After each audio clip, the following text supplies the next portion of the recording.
ठीक है बच्चों, कुछ चैप्टर के बारे में हमने बात की, उसके बाद याद आया रिकॉर्ड के लिए और बच्चे मैसेज कर रहे थे तो हम रिकॉर्ड भी कर रहे हैं। मैं हर समय आपको फेस नहीं कर पाऊंगा, जो बच्चे बैठे हैं उनको फेस करूंगा, पर जो बातें बता रहा हूँ आपके भी काम आएंगी बहुत ज़्यादा, ध्यान से सुनिएगा। ठीक है, तो हम बात करते हैं आप किस चैप्टर की? हाँ, excretory product and there elimination. देखो चैप्टर में जो सबसे आसान चीज़ है वही आती है, जैसे कि अमोनिया, जैसे कि यूरिया और यूरिक एसिड। वो पूछेगा किस में ये प्रोडक्ट पाया जाता है, सबसे कॉमन क्वेश्चन है। बात समझ रहे हैं मेरी आप? सबसे कॉमन है, पता है ना कौन सा किस में पाया जाता है? किस में वाटर का लॉस सबसे ज़्यादा होता है? इसका मतलब उन एनिमल्स में होगा जिनमें पानी की कमी नहीं, और सबसे कम किस में होता है? Uric acid. उसमें जहाँ पर पानी कम होता है उन एनिमल्स में यूरिक एसिड बनता है, जैसे कि रेप्टाइल्स और बर्ड्स, लैंड स्नेल और इंसेक्ट, इन सब में होता है। बाकी बातें आप जानते हैं। ठीक है, इसके बाद देखो किडनी के स्ट्रक्चर से क्वेश्चन गलत नहीं होता, उसमें पूछेगा ही क्या, रीनल पिरामिड्स है, कॉर्टेक्स है, मेडुला है, डक्ट सिस्टम कहाँ से जा रहा है, सारा मैंने बताया हुआ है। वहाँ पे गलती नहीं होती, गलती एक ही जगह पे होती है, वो बताता हूँ कहाँ पे। अल्ट्रा फिल्ट्रेशन भी बच्चे को समझ में आ जाता है, कैसे आ रहा है, कौन सा फोर्स लग रहा है। ट्यूबुलर रीअब्जॉर्प्शन और सीक्रेशन में गलतियाँ होती हैं, तो आपको पता होना चाहिए सबसे ज़्यादा रीअब्जॉर्प्शन पीसीटी में 70%। सबको पता है ना ये बात, और इसी पे क्वेश्चन सबसे ज़्यादा आने के चांस होते हैं, जो सबको पता है सबसे आसान है। 70% रीअब्जॉर्प्शन पीसीटी में, उसके बाद बचा हुआ रीअब्जॉर्प्शन लूप ऑफ इनले और जगह पे। अगर लूप ऑफ इनले ज़्यादा लार्ज है, ज़्यादा लॉन्ग है, तो आप जानते हो कि वाटर को ज़्यादा एब्जॉर्ब करेगी, कंसंट्रेटेड यूरिन बनेगी, और छोटी है तो डाइल्यूटेड। ये भी इंपॉर्टेंट क्वेश्चन है। वाटर का एब्जॉर्प्शन होगा ही होगा पीसीटी में, पर जरूरी नहीं कि डीसीटी में हो। इसका मतलब obligatory absorption of water takes place in PCT, और डीसीटी में क्या होगा? फैकल्टेटिव। मतलब वहाँ तब होगा जब कमी होगी, और वहाँ तभी होगा जब हार्मोन आएगा कोई एब्जॉर्ब कराने के लिए, जैसे कि या तो एडीएच आएगा या तो एडीएच को ही हम कहते हैं वैसोप्रेसिन, एंटी डायबिटिक हार्मोन, वो आएगा तो एब्जॉर्प्शन कराएगा। एक और हार्मोन होता है जो एब्जॉर्प्शन कराता है, वो कौन सा है? रेनिन बिल्कुल कराता है, मगर वाटर का एब्जॉर्प्शन डीसीटी में से कौन सा कराता है? एल्डोस्टेरॉन। तो एल्डोस्टेरॉन और एडीएच ये दोनों जब आते हैं तभी डीसीटी से एब्जॉर्प्शन होता है वाटर का, नहीं तो नहीं। अल्कोहलिक पर्सन में एडीएच का सीक्रेशन कम होता है, इसीलिए वाटर का एब्जॉर्प्शन नहीं होता है, इसीलिए दे फील थर्स्टी, वो लगातार उनको प्यास लगती है, और फ्रीक्वेंट यूरिनेशन होता है उनमें, क्योंकि पानी एब्जॉर्ब नहीं हो पा रहा। क्या बात को समझे? अब बात आती है कि कौन कहाँ एब्जॉर्ब होता है। आप जानते हो NaCl तो हर जगह एब्जॉर्ब हो रहा है ना, मगर डिसेंडिंग और असेंडिंग लिम्ब में बातें अलग है। डिसेंडिंग में वाटर का रीअब्जॉर्प्शन, असेंडिंग में सॉल्ट। नीचे जाते हो ऑस्मोलिटी बढ़ती जाती है, और जो नीचे की ऑस्मोलिटी होती है 1200 मिली ऑस्मोल, उसको मेंटेन करने में यूरिया का भी इंपॉर्टेंट रोल होता है। एनसीईआरटी में शुरू में भी दिया हुआ है, लाइन पढ़वाया था हमने आपको, और बाद में तो दिया ही, वहाँ दिया हुआ है, तो वो ये बात भी इंपॉर्टेंट बनती है। ऑप्शन के फॉर्म में छुपा रहता है, पर मुझे नहीं लगता कि इतने सारे चैप्टर पढ़ा देने के बाद, एनसीईआरटी डिस्कशन के बाद मुझे कुछ बताने की जरूरत भी है आपको। उसके रिकॉर्डेड लेक्चर्स भी है, उसकी जरूरत नहीं है, आपने पढ़ा है सब कुछ। बात समझे आप? तो यहाँ पे ट्यूबुलर रीअब्जॉर्प्शन सीक्रेशन यही बहुत इंपॉर्टेंट होता है, और बच गई बीमारियाँ जिससे क्वेश्चन आएगा। पूरे चैप्टर में होता क्या है? पूरे चैप्टर में किडनी का स्ट्रक्चर बताते हैं, फिर यूरिन बनाना बताते हैं, फिर यूरिन में जो दिक्कतें हैं वो बताते हैं, तो बात खत्म। चैप्टर ही तो है। पर शुरुआत किससे करते हैं? अमोनिया, यूरिया, यूरिक एसिड, यही प्रोडक्ट्स जो हैं excretory product, they are very important, और आसान क्वेश्चन ही बनता है, कठिन नहीं बनता। ज़्यादा दिमाग मत लगाना, जितना बताया उतना ही करना, बस सही हो जाएगा, एकदम आसान क्वेश्चन आएगा। ठीक है, locomotion and movement, counter current mechanism हर साल हर बार बच्चे पूछते हैं, बार बच्चे पूछते हैं। काउंटर करंट मैकेनिज्म में क्या होता है? अपोजिट डायरेक्शन में फ्लो हो। लूप ऑफ हेनले और वासा रेक्टा, लूप ऑफ हेनले और वासा रेक्टा दोनों में अपोजिट डायरेक्शन में फ्लो होता है, इसी को हम कहते हैं काउंटर करंट मैकेनिज्म। ठीक है, काउंटर करंट मैकेनिज्म से क्या होता है? एब्जॉर्प्शन तेजी से होता है। ऐसे नीचे की तरफ लूप ऑफ हेनले में जा रहा है फिल्ट्रेट, और बाहर वासा रेक्टा में ऐसे जा रहा है, तो पानी निकला झम झम झम, अगर निकल के यहीं इकट्ठा हो जाता सेम डायरेक्शन, तो और पानी निकल पाता? आए भाई नहीं भरा है, आए भाई नहीं भरा है। अब देखो आया झम, आए भाई और क्या, झम आए खाली। तो काउंटर करंट मैकेनिज्म से वाटर और सॉल्ट दोनों का एब्जॉर्प्शन झमाझम होता है, इसीलिए यूरिन जो है आसानी से बन जाती है। कहो कि कंसंट्रेटेड यूरिन हम बना पाते हैं due to counter current mechanism. और एक और बात, काउंटर करंट वासरेट और लूप ऑफ हेनले में आपस में तो ही, पर दोनों लूप ऑफ हेनले में भी है, क्योंकि एक में नीचे एक में दोनों में काउंटर करंट मैकेनिज्म चलता है। बात समझे आप? अब लोकोमोशन मूवमेंट में आप जानते हो कि मसल बहुत इंपॉर्टेंट है। मैंने इतने क्वेश्चन बनाए हैं, कई सारे कठिन भी बनाए हैं कि अब तक आप कठिन क्वेश्चन भी गलत करके सीख गए होगे। और पेपर्स में उन क्वेश्चन को मार्क कर लो जो मैंने मसल के बारे में बताया। अगर कोई कठिन क्वेश्चन बनेगा तो मसल से बनेगा, हड्डियों से कुछ कठिन नहीं बनने वाला। अब स्कल पूछेगा तो नहीं बता पाओगे आप, ह्यूमरस रेडियस अलना नहीं बता पाओगे, कितने डिजिट्स हैं नहीं बता पाओगे क्या? सब वही सब तो पूछेगा। आपसे पूछेगा कैविटी कौन सी जिसमें हाथ अटैच है आपका, बताओ। कैविटी कैविटी से पैर आपका अटैच है, कौन सा है? एसिटिकुलम। सबसे कॉमन क्वेश्चन है जो आता है और आगे भी आएगा, सबसे कॉमन, सबसे आसान कि कौन सी कैविटी में कौन सा है। वो जॉइंट पूछेगा, बताओ इसमें कौन सा है? Ball and socket. क्या बता नहीं पाओगी क्या? ये सब बताओगे, सब मैंने बता रखा। और आसान चीज हड्डी में से पूछेगा। कठिन होगा मसल्स। मसल कठिन तब होगा जो आप दोबारा से मसल को रिवाइज नहीं करेंगे मेरे डायग्राम और नोट से। मसल का अल्ट्रा स्ट्रक्चर भी इंपॉर्टेंट है और उसका कॉन्ट्रैक्शन भी इंपॉर्टेंट है। अल्ट्रा स्ट्रक्चर मैंने आपको क्लास में एक एक बनाया था, अगर आपको याद हो तो। उसका वीडियो पड़ा है आपके उस पर, यूट्यूब पर, आपके उस पर भी। आप एक एक स्ट्रक्चर बताया कि एपीमाइसिन कौन है, पेरीमाइसिन, एक बार देख लेना उसको जाने से पहले, ठीक है। और उसके बाद मसल कॉन्ट्रैक्शन, एक बार अल्ट्रा स्ट्रक्चर समझ में आ गया आपको, मायोसिन एक्टिन का, तो मसल कॉन्ट्रैक्शन तो आसान है। उसमें ट्रोपोमायोसिन, ट्रोपोनिन, नेक्टिन और ये सब चीज़ों का खेल होगा जो आप जानते हो। जब एटीपी आएगा तो बताओ मायोसिन एक्टिन को पकड़ेगा कि छोड़ेगा? छोड़ेगा। अमीर हो गया, घमंड हो गया, छोड़ दिया। जब एटीपी आएगा तो छोड़ेगा, और एटीपी तोड़ेगा तो जोड़ेगा। एटीपी आएगा तो छोड़ेगा, एटीपी तोड़ेगा तो जोड़ेगा, क्योंकि एनर्जी उसके पास आ जाएगी। ये बात ध्यान रखना। और ये सीक्वेंस बार बार रिपीट होगा। एक साइकिल में एक ही एटीपी लगता है डियर। तुमको दो नहीं दिखता कहीं, तुमको लगता है सर इसके पास था, तो पहले था, अलग बात है, टूटा हुआ है। और पूरी साइकिल में कितना एटीपी दिखता है? एक साइकिल में एक। तो हर साइकिल में कितना एटीपी लगता है? एक। और कैल्शियम का रोल सबसे इंपॉर्टेंट है, कैल्शियम और मैग्नीशियम, क्योंकि मैग्नीशियम एक्टिन को जोड़ने का काम करता है। तो अगर क्वेश्चन आए किस आयन का इंपॉर्टेंट रोल है, सबसे इंपॉर्टेंट मसल कॉन्ट्रैक्शन, तो क्या बोलोगे? कैल्शियम है, मैग्नीशियम। Na+ मत बोल देना, क्योंकि इम्पल्स कंडक्शन के लिए Na+ चाहिए, इसलिए आप Na+ को भी बना सकते हो, मगर Na+ नहीं बोलना, Mg2+Cl, ये दोनों आयन आएंगे। पेल्विक गिल्डल में 3 बोन्स होते हैं, पर वो सब जुड़ जाते हैं तो उनको एक ही बोन कहा जाता है। वो जॉइंट है ना, इलियम, प्यूबिक, इस्कियम, ये 3 नाम अलग दिए गए, but they are one bone. जो 206 बोन बोलते हैं उसमें एक है वो, वरना तो 5 और जोड़नी पड़ जाएगी आपको। जान ली, 206 की जगह क्या होगी? 211 हो जाएगी। इसका मतलब एक बोन है, इलियम, इस्कियम, प्यूबिक की एक बोन है। इन सबको जोड़कर एक बोन बनती है। क्या बात को समझे बच्चा? बात क्लियर है ये? तो ऐसे जैसे आपने पूछा इनको जोड़ के कौन सी बनती है, कौन सी कैविटी है, पैर में कितनी बोन्स हैं, बताओ कितनी है? 30। हाथ में कितनी है? 30। सभी में 30 है, इसमें कौन सी बड़ी बात है? स्कल में कितनी बोन है बताओ? 22। एनसीईआरटी के अनुसार माना कि ये स्कल उसमें आएगा, हॉइड बोन आएगा। हॉइड बोन अकेली बोन है जो किसी और बोन से नहीं जुड़ती। 8वीं क्लास में बच्चा पढ़ता है, 7वीं क्लास में बच्चे एग्जाम में आते हैं आजकल, ये सब कुछ आप जानते हैं, ये सब आते हैं, तो आसान है। तो देखो, बोन से क्वेश्चन गलत नहीं होगा अगर आपको वो याद रखने वाला टॉपिक है, देखना है आपको केवल एनसीईआरटी से। मसल से भी गलत नहीं हुआ, क्योंकि मसल इतना आपको हमने जो है ना मेहनत करके पढ़ाया है, और लेक्चर भी उसका पढ़ा हुआ है, अल्ट्रा स्ट्रक्चर और जो उसका कॉन्ट्रैक्शन है उसका भी बताया ना। एनसीईआरटी की लाइन बैलेंस भी समझाई थी आपको, तो वही लाइन्स याद करिएगा, क्योंकि उन लाइन्स को समझने में दिक्कत होती है। ये चैप्टर फिनिश हो जाएगा। इसमें कठिन क्वेश्चन जो गलत हो सकता है केवल मसल से हो सकता है, और वो आपका नहीं होगा, मुझे यकीन है, क्योंकि मैंने पढ़ा है, मुझे पता है कि जिस लेवल के क्वेश्चन मैं देता हूँ और ज़्यादातर बच्चे उसको सही कर लेते हैं, इसका ये मतलब हुआ उससे तो आसानी आएगा एग्जाम में। इसका मतलब तुम मसल का गलत नहीं करोगे, कॉन्फिडेंट रहना है, ठीक है। तो लोकोमोशन एंड मूवमेंट के बाद आता है neural control and coordination. NCERT में बहुत कम गिवन है, मैंने आपको बहुत ज़्यादा पढ़ाया है, याद है ना? मैंने फ्रंटल का, पैरेटल का, ऑक्सीपिटल का, सबका अलग अलग बताया ना फंक्शन। और जो एनसीईआरटी में लिखा है मगर एंड में तो वही लाइन याद रखनी है, बहुत आसान है। ब्रेन में वो पूछेगा भैया कि फोर ब्रेन का क्या काम है, हाइपोथैलेमस का काम पूछता है बहुत ज़्यादा, है ना? हाइपोथैलेमस क्योंकि क्या है, बहुत इंपॉर्टेंट, बार बार पूछता है। सेरिबेलम का क्या काम है बताओ जरा, मोस्ट इंपॉर्टेंट, कोऑर्डिनेट्स मूवमेंट और बॉडी पोस्चर को मेंटेन रखना।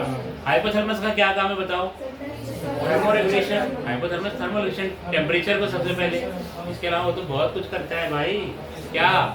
भूख लगना, प्यास लगना, भूख बंद हो जाना, प्यास बंद हो जाना, गुस्सा आना, नॉर्मल होना, to make love and so on. और पिट्यूटरी ग्लैंड के साथ मिलकर वो बॉडी ग्रोथ और रिप्रोडक्शन को भी कंट्रोल करता है।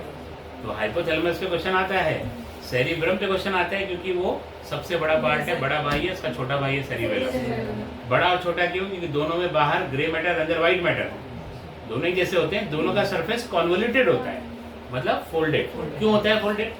ताकि ज्यादा सरफेस एरिया। ये आप सबको पता है ना, यही सब क्वेश्चन आता है।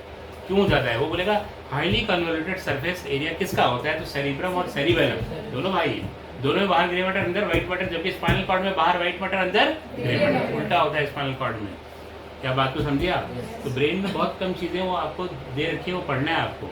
मिड ब्रेन, फिर हिंड ब्रेन, मेडुला और पॉन्स जानते हैं आप कि पॉन्स जो होता है बड़े भाई छोटे भाई के बीच में संबंध बना के रखता है, ब्रिज का काम करता है, इंटरकनेक्ट करके रखता है। बड़ा भाई कौन? सेरिब्रम। छोटा भाई कौन? सेरिब्रम। और एक तो होता है थैलेमस। थैलेमस क्या करता है वो? इधर की उधर, उधर की इधर, यही बताया था ना, मतलब इंफॉर्मेशन नीचे से ऊपर, ऊपर से नीचे, इधर की उधर करने वाला आदमी है वो कौन? उसका यही काम ही होता है, और कोई काम ही नहीं होता। एपिथैलेमस के साथ पीनल स्टॉक लगा होता है, इसमें पीनल ग्लैंड लगा होता है, और हाइपोथैलेमस तो बताया बहुत इंपॉर्टेंट है। और पॉन्स दोनों को जोड़ता है, और मेडुला के पास सारे सेंटर होते हैं डेली एक्टिविटी वाले, मतलब कौन? Respiration, cardiac activity, vomit centre.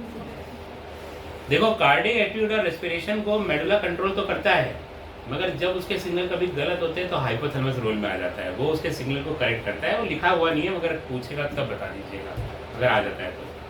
Hypothalamus send signals for cardiac and respiratory activity when their signals are somewhat wrong. जब मेडुला गवर्न कर रहा है, कुछ गड़बड़ी आ जाती है, तब हाइपोथैलेमस बोलता है कि क्या कर रहे हो भैया, गड़बड़ लग ऐसे कर, मारेंगे। फिर मेडुला कहता है जी सर समझ जाता है। बात को समझे आप? तो ये पूछेगा नहीं एनसीईआरटी में नहीं, पर ये बात पता होनी चाहिए। बहुत बड़ा चैप्टर है, सबसे बड़ा चैप्टर है सॉरी। इसमें बाहर से भी पूछता है, याद है ना आपको? जब चैप्टर पढ़ाया था, अगर आपको याद हो, आप थे मेरी क्लास में, तो बताया था ना कि शुरू में 3 क्वेश्चन बाहर से। उसने चौथे टाइप का न्यूरॉन नहीं बताया, कौन सा वाला? सीरो यूनिपोलर। मगर उसने पूछा कि कहाँ पाया जाता है, गलत था ना? उसने नहीं बताया कि निस न्यूरॉन किसके बने होते हैं, मैसेंजर आरएनए, राइबोसोम और ईआर। मगर उसने पूछा कि नहीं पूछा? जो नाम भी नहीं दिया। तो बाहर से भी इसमें क्वेश्चन आता है, ऐसे आईज में भी बाहर से आया हुआ है। तो आई और ईयर क्योंकि हमने एलॉबरेट पढ़ाया हुआ है, डायग्राम याद है ना आपको? मैंने ऑनलाइन डायग्राम बना के भी आपको पढ़ाया था, तो आपको स्ट्रक्चर क्लियर होगा। स्ट्रक्चर से क्वेश्चन आता है, मैकेनिज्म। ईयर के मेनली स्ट्रक्चर से, क्योंकि स्ट्रक्चर उसका क्या है, कठिन है। अब वो आपसे पूछेगा आंखों में बताइए सबसे ज्यादा वेस्कुलर कौन सा है, ब्लड सप्लाई सबसे ज्यादा किसके पास है? कोरोइड। कोरोइड क्या है? हाईली वेस्कुलर है कि नहीं है? कौन सा ट्रांसपेरेंट है? कॉर्निया। लेंस भी है ना, कॉर्निया ट्रांसपेरेंट है। व्हाइट ऑफ एन आई, क्यों white of N I? Collagen fibre, सब आपको पता है, कुछ बताने की जरूरत नहीं है। आप मुझे बताइए बॉडी बैलेंस ईयर में कौन सा पार्ट करता है? Vestibular apparatus. वेस्टिबुलर एपरेटस में क्या चीजें हैं particularly? Crysta and ampulla. Crysta और एम्पुला, यही ना पूछेगा आपसे। तो बोलेगा कि बताइए स्केला मीडिया को स्केला वेस्टिबुलर से कौन सेपरेट करता है, तो क्या बताओगे? छत। छत मतलब रूफ, रूफ मतलब आर, मतलब रीजनर्स मेम्ब्रेन। स्केला मीडिया को स्केला वेस्टिबुलर से रीजनर्स, और स्केला टिम्पेनी से बेसिलर। ये आसान क्वेश्चन पूछे जाते हैं भाई। और ये जो स्ट्रक्चर होता है पूरा, उसे कहते हैं ऑर्गन ऑफ कॉर्टाई, बताया था ना? और भाई क्या हाल चाल, क्या कर रहे हो? बताया था ना, याद है आपको? मैग्नीज यही है बस, और क्या। तो आप इसका क्वेश्चन गलत नहीं करेंगे, उसमें बहुत बाहर से नहीं आता, ठीक है। अब आता है इसमें आखिरी चैप्टर फिजियोलॉजी का, केमिकल कोऑर्डिनेशन एंड इंटीग्रेशन। तो यहाँ से क्वेश्चन जो सबसे अच्छा आता है और बढ़िया क्वेश्चन होता है, वो आपसे बस पूछता है mechanism of hormone action indirectly. वो बोलेगा बताओ इसमें से कितने हार्मोन मेम्ब्रेन को क्रॉस कर सकते हैं, कितने नहीं कर सकते, किसका रिसेप्टर प्लाज्मा मेम्ब्रेन पर है, किसका नहीं। आप जानते हो ना, जो लिपिड नेचर वाले स्टेरॉयडल हार्मोन है वो कौन होते हैं बताओ? सेक्स हार्मोन और हार्मोन्स ऑफ एड्रिनल कॉर्टेक्स। और थायरॉक्सिन भी। थायरॉक्सिन लिपिड नहीं होता, मगर छोटा होता है, वो मेम्ब्रेन को क्रॉस कर सकता है। कौन कौन? Sex hormone, hormones of adrenal cortex और थायरॉक्सिन। ये मेम्ब्रेन को क्रॉस करते हैं, इनके receptor are either present inside the nucleus और in the cytoplasm. Other hormones they have their receptor present on the plasma membrane. और जब प्लाज्मा मेम्ब्रेन पे होता है तो क्या जनरेट करते हैं? Second messenger. जैसे कि कौन कौन से? Cyclic AMP, cyclic GMP, insulin वाला याद है आपको, IP3, DG, CA2 प्लस, ये सब सेकंड मैसेंजर है। सबसे इम्पोर्टेंट बात तो यही है। अब इसके अलावा ऐसा नहीं कि और चीज़ें इंपॉर्टेंट नहीं है, हाइपोथैलेमस पूछेगा नहीं कौन सा फैक्टर्स रिलीज करता है, पिट्यूटरी से कौन कौन सा हार्मोन रिलीज होता है पता है ना, ग्रोथ हार्मोन कहाँ से होता है, लिप्स पे रखा होना चाहिए ग्रोथ, पिट्यूटरी एंटीरियर की पोस्टीरियर, पोस्टीरियर से केवल दो होते हैं, कौन सा, ऑक्सीटोसिन होता है ना, तो दो वो याद कर लिया, बाकी सब कहाँ से होता है, इसी से एंटीरियर, वो सब आपको याद है। एड्रिनल कॉर्टेक्स के 3 रीजन होते हैं और तीन तरह के हार्मोन होते हैं, कौन सा, सॉल्ट रिटेनिंग एल्डोस्टेरोन, दूसरा कॉर्टिसोल, तीसरा सेक्स कॉर्टिसोल, और चौथा तो आप जानते हो मेडुला हो गया, उसमें एड्रेनालिन, नॉन एड्रेनालिन। कोई कठिन बात है क्या इसको जानना, डायग्राम को देखेंगे तो गलत है क्या, पर बीमारी भी पढ़ लेना, क्या बात को समझे आप। तो ये 2 बड़े ग्लैंड होते हैं, थायराइड ग्लैंड भी बहुत बड़ा होता है, उससे क्वेश्चन आता है, लार्जेस्ट जो एंडोक्राइन ग्लैंड है वो, और उसके अंदर फॉलिकल्स होते हैं, उन फॉलिकल की बाउंड्री होती है क्यूबॉइडल, क्यूबॉइडल कैसी होती है, क्यूबॉइडल, कौन सा, सिंपल क्यूबॉइडल, और उनके अंदर थायरोक्सिन बनता है। क्या बात को समझ गया बच्चा? तो ये फिजियोलॉजी के चैप्टर्स हैं जो मैंने बताया, आपके दिमाग में सारा चैप्टर चला कि नहीं चला, चला कि नहीं चला, यही मेरा मोटिव था कि आपको बताना कि आपको सब याद है, आप बिना बात के परेशान हो रहे हैं, you remember each and everything, और जो याद है वही क्वेश्चन देंगे, मैंने उन लोगों को बोल दिया है कि जो हमारा बच्चा भूल जाएगा वाला क्वेश्चन नहीं आना चाहिए, तो यही हो गई। हाँ बच्चा बता, सेंटेंस था कि प्रोटीन हार्मोन कौन सा है जो ब्लड कैल्शियम लेवल को मेंटेन करता है, और वहाँ पे PTH और TCT दोनों दिया हुआ है। हाँ तो वो एक ही है, तो मोर एक्यूरेट सर क्या बोला आपने, TCT थायरोक्सिन हार्मोन जो ब्लड कैल्शियम लेवल को मेंटेन करता है। हाँ, तो दोनों ऑप्शन दिया हुआ था, PTH और PTH मतलब पैराथायरॉइड हार्मोन, और वो भी वही है थायरोक्सिटोनिन। ये थायरोक्सिटोनिन क्या हुआ, वो भी तो कैल्शियम को मेंटेन करता है, दोनों तो हुए, तो क्वेश्चन गलत है। अगर आप जैसे मुझसे क्वेश्चन पूछो सर ये और ये दोनों सही है, इस क्वेश्चन में क्या हमारे गलत है, तो मैं क्या बताऊं, कौन सा करें, ये बड़ा मुश्किल होता है कि जब गलत ही क्वेश्चन तो उसका आंसर बता पाना। जैसे किसी ने मुझसे पूछा अभी रिसेंटली बायोटेक में कि इसमें से कौन सा इंपॉर्टेंट है एक वेक्टर के लिए, origin of replication, selectable marker, size of vector और कोई एक और चीज, तो कौन सा इंपॉर्टेंट है, कौन सा इंपॉर्टेंट है मुझको बताओ, सारा ही इंपॉर्टेंट है, क्योंकि ओरिजिन ऑफ रेप्लिकेशन ऐसे मोस्ट इंपॉर्टेंट मैंने कहा, मगर मैंने कहा देखो अब इंपॉर्टेंस कौन रखता है, वेक्टर जो चारों ही रखते हैं, वो कहा मोस्ट इंपॉर्टेंट फैक्टर, मैंने कहा वो ही रखो आप, क्योंकि अगर आप किसी भी वेक्टर में कुछ लगाते हो और वो रिप्लिकेट नहीं करता तो वो एक्सपेरिमेंट फालतू हो गया, बेकार हो गया, आंसर गलत दिया होगा। कभी कभार ज़्यादा स्मार्टेस्ट पे क्वेश्चन गलत बन जाता है, आप ऐसे क्वेश्चनों के बहकाव में ना आए, है ना, आप अपना ईमानदारी से पढ़े एनसीईआरटी, एग्जाम में भी ऐसा एक क्वेश्चन आएगा तो अगर गलत आता है तो सब लोग सफ़र करेंगे, आप अकेले नहीं हो, उससे आपकी मेरिट पे फर्क नहीं पड़ने वाला, है ना, बात समझे आप, ठीक है। CA2+ बहुत इंपॉर्टेंट है, के तो है ही, विटामिन के बस 2 आपको याद रखना है, बाकी बहुत डिटेल में नहीं जाना क्योंकि डिटेल में क्वेश्चन नहीं है। सबसे important CA2+, K+ is a vitamin, all right, बिना CA2+ के कोई जो फाइनल प्रोसेस होते हैं वो हो ही नहीं सकते। आप एनसीईआरटी को पढ़ोगे तो आपको CA2+ ही मिलेगा वहाँ पे, K+ का नहीं मिलेगा, तो आप CA2+ वहाँ लगा देंगे बिना किसी सोचे समझे, ठीक है। तो अब देखिए ये तो क्लास 11 का फिजियोलॉजी का चैप्टर होगा। सर आरबीसी का फॉर्मेशन कराता है, आरबीसी का फॉर्मेशन, एल्डोस्टेरोन आरबीसी का फॉर्मेशन ना, उसका तो ऐसा कोई रोल नहीं है हाँ, एरिथ्रोपोएटिन आरबीसी का फॉर्मेशन, मिनरल कॉर्टिकॉइड्स आरबीसी का फॉर्मेशन कराता है। आप ये कहना चाहते हो इनडायरेक्टली, तो फिर बहुत सारे इसमें लगे हुए हैं, क्वेश्चन बताना मुझे, क्वेश्चन बोलो। आरबीसी प्रोडक्शन, लिखो जैसे सर लिखा है cortisol stimulate the RBC production, cortisol ना, एल्डोस्टेरोन नहीं ना, कॉर्टिसोल क्वेश्चन आया था sir mineral corticoids RBC formation, इसमें सर ढेर सारा ऑप्शन दिया था। Cortisol is the glucocorticoid, not mineral corticoid, mineral corticoid is aldosterone, इसीलिए तो हाँ कॉर्टिसोल करता है, एल्डोस्टेरोन नहीं करता, मतलब ग्लूकोकॉर्टिकॉइड करता है। तो उसमें 3-4 ऑप्शन था, मिनरल कॉर्टिकॉइड्स, इरिथ्रोपोएटिन, कॉर्टिसोल, उसमें दिया था अलग दी, ग्लूकोकॉर्टिकॉइड होगा बच्चा, ठीक है। थायरॉक्सिन भी करता है आरबीसी का प्रोडक्शन, जानते हो आप, यस सर, और एरिथ्रोपोएटिन तो करता ही है, ऐसा ऑप्शन होगा तब अलग। मिनरलोकॉर्टिकॉइड का कोई डायरेक्ट रोल तो नहीं है उसमें, है ना, क्वेश्चन आप भेजिएगा तब ज़्यादा बेटर बता पाएंगे, और क्वेश्चन गलत भी होते हैं। हम 12 पे आ जाए बेटा, क्योंकि कॉर्डिनेटर सर बहुत देर से वेट कर रहे हैं। आज तो जूलॉजी पढ़ ली होगी उन्होंने। देखो 12th में क्रिस्टल क्लियर है चीज़ें। जैसे सबसे ज़्यादा क्वेश्चन आएगा बायोटेक से, जो सबसे छोटा चैप्टर है। अभी रिसेंटली हमने पढ़ा ना, पहले मैंने उसको आपको व्हाइट बोर्ड में पढ़ाया, फिर मैंने एनसीईआरटी से बताया, और आखिरी चैप्टर को झमाझम कितनी जल्दी निपटाया था, याद है आपको? क्या बताया था, बताओ उसमें क्या क्या आएगा। सबसे पहले उसमें BT cotton is the most important thing. उसके बाद जीन साइलेंसिंग बताई थी, फिर क्या बताया था, इंसुलिन। अभी रिसेंटली बताया था। जो बच्चे वीडियो लेक्चर रिकॉर्डिंग में देख रहे हैं, मैं आज उनको लेक्चर भेज दूंगा। हालांकि आपके पास पढ़ने का समय नहीं है, फिर भी मैं भेज दूंगा, क्योंकि रिकॉर्डेड है। रिकॉर्डेड लैपटॉप से ट्रांसफर करके मैं भेज दूंगा, यूट्यूब पे डाल दूंगा, ऐप पे भी आपको सर ऐप पे तो देखने में सभी यूट्यूब पे भेज दूंगा बेटा, सबके लिए फ्री कर दूंगा, ठीक है। 55 मिनट का सर ऐड आता है, जब तक वीडियो काटे नहीं तब तक दोबारा ऐड स्किप नहीं होगा। हाँ, तो यूट्यूब पे देखो, ऐड तो स्किप उसमें भी नहीं होता। मैं खुद अपना वीडियो देखता हूँ तो मुझे ऐड देखना पड़ता है उसमें। एक्चुअली पैसा ऐसा आने लग गया है ना, $3 आ चुका है, पूरा $3। और कितना आएगा? अरे आया तो 4000 आवर्स तो हुए कम से कम। सब नहीं बना पाते, और हमारे सब्सक्राइबर बहुत कम है ना, हम लोग गरीब यूट्यूबर है ना, परमानेंट हमारा काम नहीं है यूट्यूब में। तो भी 2500 लोग हो गए हैं सब्सक्राइबर। रवि सर ने बोल के सब्सक्राइबर बढ़वा लिए, और $3 आ गया। दुनिया में कोई आपको ₹1 भी फ्री का नहीं देता बिना काम के, और $3 मिल रहा है। जरा जोड़ो, कितना हो गया? 200 रुपये हो गया ना। तो 200 रुपये अपने आप हो रहा है, जो वीडियो डाल दिया। अभी तो बढ़ता ही है, रोज बढ़ता है, मतलब $0.5 बढ़ जाता है रोज।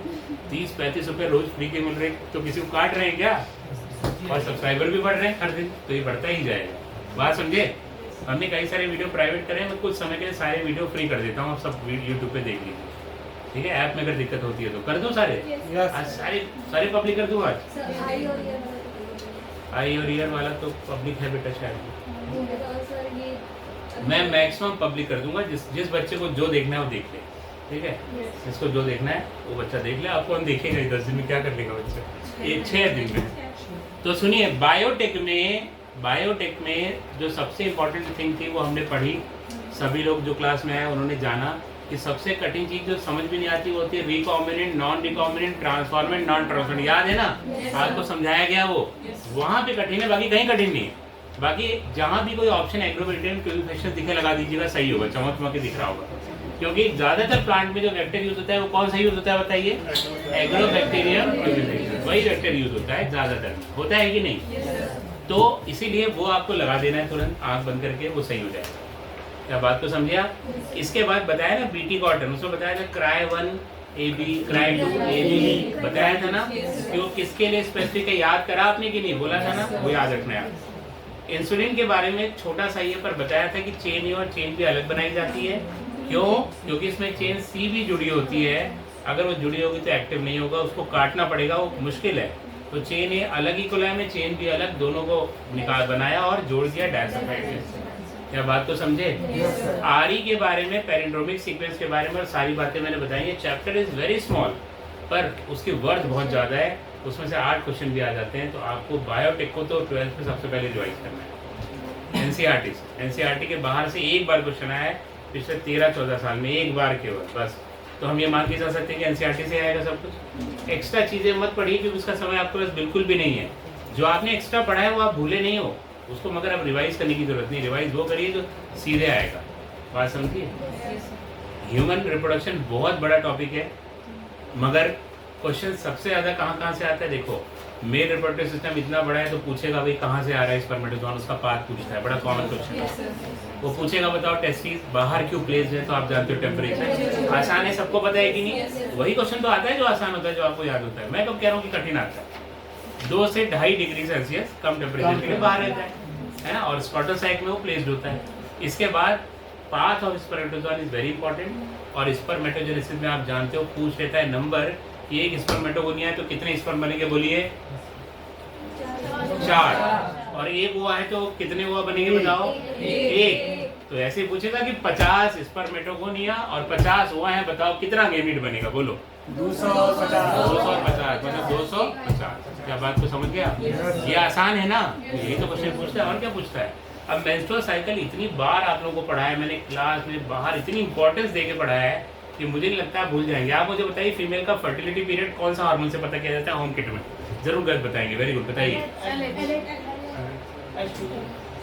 हाँ गलत बताया, वेरी गुड, यही समझ चला था। सीधी ये बार बार मैं बताता हूँ फिर भी मुझे पता है कि गलत करते हैं लोग। देखो फर्टिलिटी पीरियड का मतलब होता है ओव्यूलेशन के एक दिन तक जब फर्टिलिटी हो सकती है, मतलब फर्टिलाइजेशन कैन अकर, उसे कहते हैं फर्टिलिटी पीरियड। कुछ फीमेल्स को प्रेगनेंसी में दिक्कत होती है तो होम किट में अपना LH चेक करती हैं वो। अगर LH हाई आ गया तो इसका मतलब उनका ओव्यूलेशन अभी हुआ है 1-2 घंटे में, और अगर 1-2 घंटे में हुआ तो फर्टिलाइजेशन के चांसेस ज़्यादा है।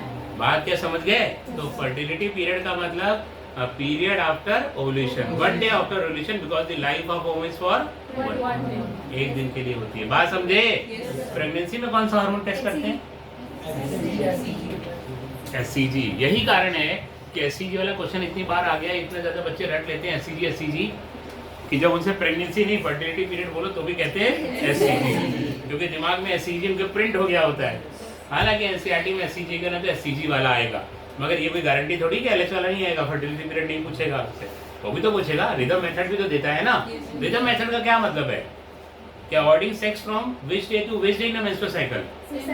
10 से 17, क्योंकि ओव्यूलेशन 14 डे के आसपास होता है तो उससे थोड़ा आगे थोड़ा पीछे रोकते हैं। वहाँ दिया है ना ये, तो पूछ सकता है। बात समझे आप? तो फीमेल में मेंस्ट्रुअल साइकिल बहुत इंपॉर्टेंट है। oogenesis बर्थ से पहले स्टार्ट होती है और वो 50 साल की उम्र में खत्म हो जाती है, क्योंकि सारे फॉलिकल खत्म हो जाते हैं। क्यों खत्म हो जाते हैं? क्योंकि बर्थ से प्यूबर्टी तक फॉलिकल्स की डेथ होती है, उसको कहते हैं फॉलिकुलर एट्रेसिया, और 50 साल की उम्र तक सारे फॉलिकल खत्म हो जाते हैं। ये बड़ा डिफरेंस है। NCERT के शुरू में लिखता है कि मेल फीमेल में डिफरेंसेस हैं, और वो यही है कि मेल में प्यूबर्टी में स्टार्ट होता है स्पर्मेटोजेनेसिस और लाइफ लॉन्ग चलता है। फीमेल में फीटल लाइफ में ही। और फीटस कितने हफ्ते का होता है जब सारे गोनिया बन जाते हैं? 32 week old foetus. All the gonias are formed and no more gonia is added on later in life. और कितने बनते हैं? हर ओवरी में लगभग 2 million, a couple of million of gametes are formed in each. और वहाँ पे वो क्या बनाते हैं? प्राइमरी ओसाइट, उसके ऊपर फॉलिकुलर सेल, प्राइमरी फॉलिकल, यही होता है ना। और इसी स्टेज में रहते हैं जन्म तक, और जन्म के बाद भी ऐसे ही रहते हैं। जन्म से प्यूबर्टी तक मरते जाते हैं, फॉलिकुलर एट्रेसिया होता है, मतलब एट्रेटिक फॉलिकल बनते जाते हैं, खत्म होते जाते हैं, और प्यूबर्टी पे आके उनमें पहला मियोसिस पूरा होता है, जो किसमें अटका हुआ था? Prophase, diploid. और बताओ सेकंड मियोटिक डिवीजन कहाँ होता है? फर्टिलाइज। और पहला किस वाले फॉलिकल में पूरा होता है? Primary, secondary, tertiary, Graafian. Tertiary में पूरा होता है, और जैसे ही टर्शियरी में पूरा होता है उसके ऊपर एक नई मेम्ब्रेन बनती है, उसे क्या कहते हैं? ZP। क्या कहते हैं? क्या बात तो समझे बेटा? ऐसे तो बहुत चीजें इंपॉर्टेंट है। फर्टिलाइजेशन मैंने पूरा डायग्राम जो बनाया वही देखना है आपको। NCERT नहीं भी पढ़ोगे तो क्वेश्चन गलत नहीं होगा। अगर आप डायग्राम को ध्यान से पढ़ोगे, मेरा वाला जो फर्टिलाइजेशन का है उसमें फॉल्स ब्लॉक, स्टोक ब्लॉक सब बताया कि नहीं, एंजाइम सब बताया कि नहीं बताया। और एम्ब्रियोनिक डेवलपमेंट में जो NCERT उसने तो बहुत कम डायग्राम दिया, पर हमने डिटेल में आपको बता रखा है ना आपके पास। तो डायग्राम में तो देखना है आपको, सब क्लियर हो जाएगा। ट्विंस के बारे में बताया वहाँ पे। और एम्ब्रियोनिक डेवलपमेंट में देखिए NCERT के थ्रू ही पढ़ना है, क्योंकि एम्ब्रियोनिक डेवलपमेंट जैसे उसने बताया, जो लिखा है कि 5 महीने में क्या, 3 महीने में क्या, सारे organ, all the major organs are form. 5वें महीने में क्या होता है खास? First appearance of head, hair on head and first moment of region. बताया था ना कि अभी जब बच्चा चुपचाप बैठा था, गंजा था, अच्छा नहीं दिख रहा था, जैसे बाल है स्मार्ट दिखने लगा, पैर मारने लगा कि हम बाहर आएंगे, आ गया हमारे पास बाल। बात समझे? कब? 5वां। फीटस 2 महीने में ही मूवमेंट करने लगता है, मसल बन जाती है, परंतु मूवमेंट मदर को फील होता है कब? 5वें महीने में पहली बार बबलिंग मूवमेंट फील होता है। कौन से? 5वें महीने। 6ठे महीने में क्या होता है? आईलिड्स आर फॉर्म्ड और सेपरेट हो जाती है। Eyelashes are formed and eyelid separate. और 9 महीने में क्या होता है? बर्थ। बताओ कितने दिन का होता है गेस्टेशन पीरियड? दिन में बोलो, दिन। 288 रट के रखना है। कितना हफ्ता? डेज। कितना हफ्ता? 38 वीक, 288 डेज और 9 मंथ। ये रट के रखना है। गिनने लगोगे क्या? 9 मंथ इंटू 30 इंटू, अरे इसमें बना के करोगे ये? मैथमेटिक्स तेज रखो। 288 डेज, 38 वीक, 9 मंथ। ये गेस्टेशन पीरियड है। क्या बात को समझ गए? और उसके बाद जब बर्थ होगा तो ऑक्सीटोसिन का इंपॉर्टेंट रोल है, मगर मैंने आपको बताया ना उसमें और भी रोल है किसके, कॉर्टिसोल का। क्या करता है, लंग का मैचुरेशन। ईस्ट्रोजन क्या करता है, बर्थ, क्योंकि वो ऑक्सीटोसिन रिसेप्टर्स बढ़ाता है। क्या बात को समझे, क्लियर है बात। और रिप्रोडक्टिव हेल्थ में तो एनसीईआरटी के बाहर से आता ही नहीं, इतना ज्यादा खुद ही उसमें गिवन। सर तो एक बात क्लियर करती है कि हाँ। कौन सा ओव्यूलेशन करवाता है, कौन सा इम्प्लांटेशन में प्रिवेंट करता है, कौन से कॉन्ट्रासेप्टिव सॉल्यूशन। सुनिए, जो भी कॉन्ट्रासेप्टिव पढ़ोगे एनसीईआरटी वो सारे तरह के काम करते हैं। पहली बात, जैसे कोई भी पिल लोगे ना तो मेनली वो ओवुलेशन को प्रिवेंट करते हैं, मगर वो और भी काम करते हैं सारे। जैसे एंडोमेट्रियम को अनसूटेबल बना देते हैं इम्प्लांटेशन के लिए, जबकि ओवुलेशन ही नहीं होने देते वो। जब ओवुलेशन होगा ही नहीं तो इम्प्लांटेशन कहाँ से होगा। ये मेन काम है। अगर पिल्स की बात करते हैं आप, प्रोस्टोन और एस्ट्रोजन वाली, ठीक है, क्या मेन काम है, prevent ovulation. But they also makes the endometrium unsuitable for implantation. ये भी बात सही है, वो भी अनसूटेबल बना देते हैं, स्पर्म को आगे भी नहीं आने देते, सब काम करते हैं वो। पर पिल्स का मेन काम है ओवुलेशन को प्रिवेंट करना। मगर जो सहेली है नॉन स्टेरॉयडल पिल, वो क्या करती है जानते हो, वो इम्प्लांटेशन को रोकती है, ओवुलेशन को नहीं रोकती। क्योंकि सहेली क्या होती है, एंटी ईस्ट्रोजेनिक। इसका मतलब ईस्ट्रोजन के असर को घटाती है। वो किसकी दुश्मन होती है, ईस्ट्रोजन। तो जब ईस्ट्रोजन घटेगा तो एंडोमेट्रियम बढ़ेगी नहीं ना यार। एंडोमेट्रियम बढ़ाने वाला कौन होता है, ईस्ट्रोजन। जब बढ़ेगी नहीं तो इम्प्लांटेशन कहाँ से होगा। जब इतनी छोटी सी रहेगी इम्प्लांट हो जाएगा, वो इम्प्लांट ही नहीं हो पाएगा, बेचारा टपक जाएगा, बाहर आ जाएगा। क्या बात को समझे। तो ये मेन डिफरेंस है, ठीक है। वैसे तो आप इनर्ट्स की बात करें तो उसका एग्जैक्ट मैकेनिज्म नोन नहीं होता, पर वो स्पर्म को रोकती है ऊपर जाने से, स्पर्म को मारने में काम करती है। कॉपर रिलीजिंग वाले का रट डालिए, सप्रेस स्पर्म होता। और फिर प्रोस्टोन आ गया तो क्या करेगा, ओवुलेशन को रोकेगा, क्योंकि प्रोस्टोन एलएच को नहीं बढ़ने देता और एस्ट्रोजन एफएसएच। जब एलएच बढ़ेगा ही नहीं तो ओवुलेशन होगा क्या। ये बेसिक चीजें हैं, इससे रिलेटेड कोई ना कोई क्वेश्चन आएगा ही आएगा, इससे रिलेटेड ही आएगा जो आप पढ़ रहे हो, एलएच, एस्ट्रोजन, प्रोस्टोन। क्या मेरी बात समझ रहे हैं आप, यही क्वेश्चन आएगा। और कई लोगों के लिए कठिन हो जाएगा, पर आप इतनी बार घोट चुके हो, मुझसे इतनी बार पढ़ चुके हो, मुझे तो यकीन नहीं होगा अगर आप गलत करके आ जाओगे तो। यकीन भी नहीं होगा अपने ऊपर कि क्या पढ़ाया मैंने। ह्यूमन रिप्रोडक्शन से स्पेशल एवोल्यूशन का चैप्टर आप नोट से पढ़िएगा, एनसीईआरटी फिर पढ़ेंगे तो फिर कंफ्यूज हो जाएंगे आप, जो मैंने बताया। क्वेश्चन इसमें से 1 या 2 आते हैं, 3 आता नहीं जल्दी। तो क्वेश्चन कितना आएगा, 1 या 2, बल्कि इससे जल्दी ह्यूमन हेल्थ एंड डिसीज पूरा हो जाएगा, उससे 3 हो जाता है अक्सर। मगर ह्यूमन हेल्थ से किससे आता है, इम्यूनोलॉजी से। और उसके बाद जब भी कोई क्वेश्चन आता है तो केवल पॉजिटिव एजेंट पूछता है, वो मैच कराओ, सबसे आसान दुनिया का क्वेश्चन होता है हर बार। तो पॉजिटिव एजेंट याद भी नहीं होता तो भी 2 मैच होते हैं, बाकी सब मैच हो जाते हैं। पिछले साल तो ऐसे ऑप्शन आए थे कि 1 मैच कराती है, बाकी कुछ करना ही नहीं था। अगर चारों में से 1 पकड़ लिया आपने तो बाकी सब मैच हो रहा था। ऐसे क्वेश्चन आ रहे हैं आजकल, तो आप बिल्कुल बिंदास रहिए, फुल सही हो जाएगा उसमें। क्या बात तो समझे। एवोल्यूशन इतना बड़ा टॉपिक है कि मैं क्या बताऊं कि कहाँ से क्या आएगा। आपको ओरिजिन ऑफ अर्थ से लेकर ओपरेंट लिंग थ्योरी से लेकर आपको हार्डी विंग और प्रिंसिपल तक पढ़ना होगा, और ह्यूमन जो एवोल्यूशन है वो भी पढ़ना होगा। पर किससे पढ़ना होगा, एनसीईआरटी से। याद है ना, बताया था क्या क्या बातें।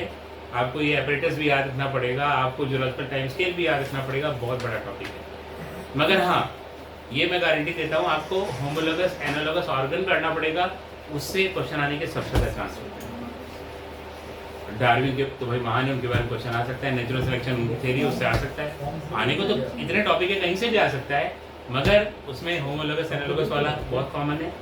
डार्विन के बारे में बहुत कॉमन है, ठीक है। ये adaptive radiation is very important, उससे बहुत चांस होता है आने का। ये ग्राफ बताया था ना कैसे याद करना है, क्या आप बातों को समझ गए। मेरे ख्याल से इतनी बातें करने के बाद आप लोगों को अब कॉन्फिडेंस बन रहा होगा कि हमको सब याद है। हमने यहाँ बैठे बैठे सारे चैप्टर का सारा रिवीजन कर लिया, करा कि नहीं करा। ऐसे ही जब मन में रिवीजन होता है, मैं बोर्ड पे कराता तो वैसे हमने लिखा होता, मैं लिखना नहीं चाहता था, मैं जल्दी बताना चाह रहा था और एनालाइज करवाना चाह रहा था जो हुआ आपको एनालिसिस, कि कहाँ से क्या क्या चीज़ें होती हैं और कहाँ क्या गलती हो सकती है, बताया है ना। तो एनसीईआरटी को 2 बार पढ़ेंगे, 100% जियोलॉजी पूरा क्लियर हो जाएगा, 100%। ठीक है, बात समझ गया बच्चा।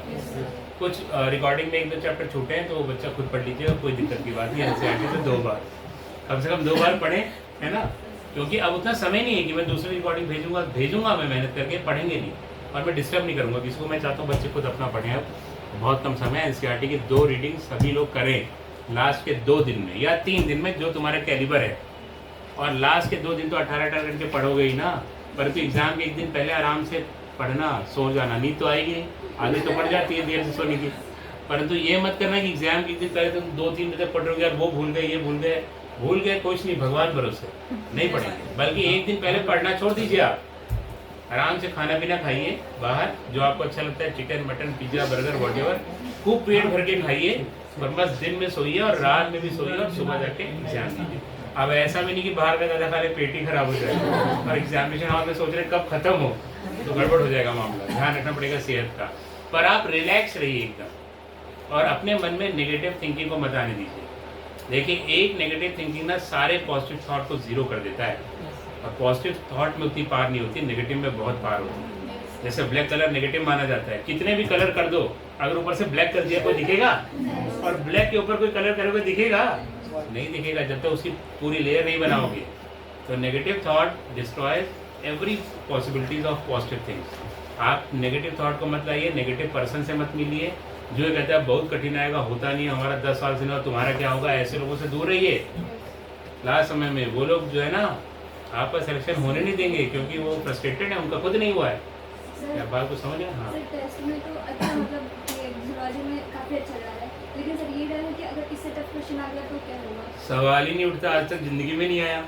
जब बहुत टफ पेपर बनता था, आज से 5 साल पहले टफ भी बनता था पेपर जूलॉजी का, CPMT में टफ बनता था बहुत, है ना, फैक्चुअल बेसिस बहुत होता था, एम्स में बनता था टफ, इवन AIPMT में। तब तो इससे टफ आया ही नहीं जो हम देते हैं, इससे टफ नहीं होगा सर, आपका। क्योंकि टेस्ट में पूरे चैप्टर कवर नहीं होते, तो लगता है कि ये चैप्टर तो ठीक है तैयार है, लेकिन जो नहीं आया उसमें से कैसे करेंगे? सारा तैयार है तभी कर पा रहे हो आप, हम फुल सिलेबस करा रहे हैं, उसमें जो कर रहे हैं बच्चे। अच्छा, मेरा कहने का मतलब बी कॉन्फिडेंट। आप लोगों ने जूलॉजी हमसे पहले भी पढ़ी थी, और इस क्रैश कोर्स में भी NCERT line by line discussion हुआ है जूलॉजी बॉटनी का। आप नहीं भी चाहते तो क्लास में आए हैं, और आप जानते हो एवरेज बच्चा क्लास में 70 बच्चा कम से कम आता है एवरेज, अगर सबका एवरेज बोले 70 से ज़्यादा भी आते हैं, कई 70 बच्चा ऑनलाइन क्लास में आना बड़ी बात है। किसके यहाँ आता है? 100 बच्चे होते हैं तो 10 बच्चे आते हैं ऑनलाइन में, तो बच्चा लगातार जुड़ा रहा, क्योंकि उसको बेनिफिट हो रहा था। और हमारे ये जो 70 बच्चे लगातार हर क्लास में प्रेजेंट हैं, हमारे मैक्सिमम बच्चे तो ऐसे जो हर क्लास में होते, एक क्लास नहीं छोड़ते, जैसे कि आप। तो गलत कहाँ से होगा क्वेश्चन यार, हर लाइन तो बता दी गई है। सर, गलत होता नहीं है, पर डर लगता है। डर के आगे जीत है, डर होना जरूरी है, डरना जरूरी है। जो डरता नहीं, डरता वही है जिसका सिलेक्शन होने का चांस होता है, सर, इस जिसका बार कोई चांस नहीं होता वो नहीं डरता। सर NBTS का दिया था, बहुत बार से था, लेकिन बस 4 क्वेश्चन गलत थे जूलॉजी के। 4 ही ना, तो कोई बात नहीं, कोई बात नहीं। अब इसको